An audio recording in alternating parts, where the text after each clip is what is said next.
So most awaited moment అని చెప్పాలి. చాలా ఓపిక్గా నిదానంగా కుండలో వండిన చేపలు. సో చేప పులుసు. సో ఇప్పుడు నేను టేస్ట్ చేయబోతున్నా విత్ సంగటి. ఓకే, సో దీని మీద కొంచెం నెయ్యి వేసుకుందాము. ఆ కాంబినేషనే వేరే లెవెల్ అంటున్నారు. ట్రై చేయాలి విత్ నెయ్యి. అండ్ ఇది నేను ప్రిపేర్ చేసిన చేపలు, చేప పులుసు. ఎంత చక్కగా కుక్ అయిందో తెలుసా, చాలా బాగుంది. ఒక మ్యాంగో ముక్క కూడా వేద్దాం. ఓకే, అబ్బా ఈ సంగటి ముద్ద ఎంత మృదువుగా అలా పట్టుకోగానే వచ్చేసింది తెలుసా, మెత్తగా. So let me taste and tell you how it is.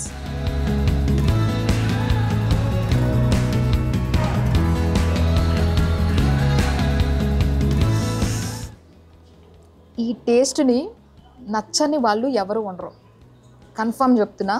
అమ్మ చేతి వంట అంటారు కదా, అదే నెల్లూరు కుండ చేప స్పెషాలిటీ.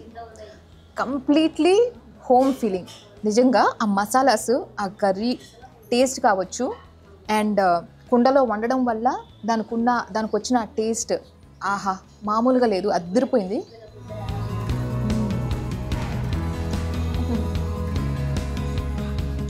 అలా సంగటి ముద్దలు ఎన్ని ఇచ్చినా అలా గుటకలు వేసుకుంటూ తినేస్తాను నేను. ఎంత బాగుందండి బాబోయ్. ఫుడ్ బాగున్నప్పుడు మనం సీరియస్గా ఫుడ్ మీద ఫోకస్ చేయాలి. అదే జరుగుతుంది నా విషయంలో. అద్దరిపోయిందండి, అద్దరిపోయింది. ఆసమ్. సో సంగటితో అయితే టేస్ట్ బాగుంది కదా, ఇప్పుడు నేను రైస్తో కూడా ట్రై చేద్దాం అనుకుంటున్నా. Let me try with the rice also.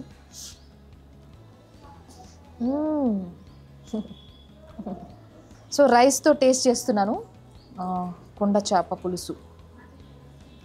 వేడి వేడి రైస్లో వేసుకొని తింటే నా సామిరంగా ఏమన్నా ఉందా అసలు, మ్యాడ్ ఉంది.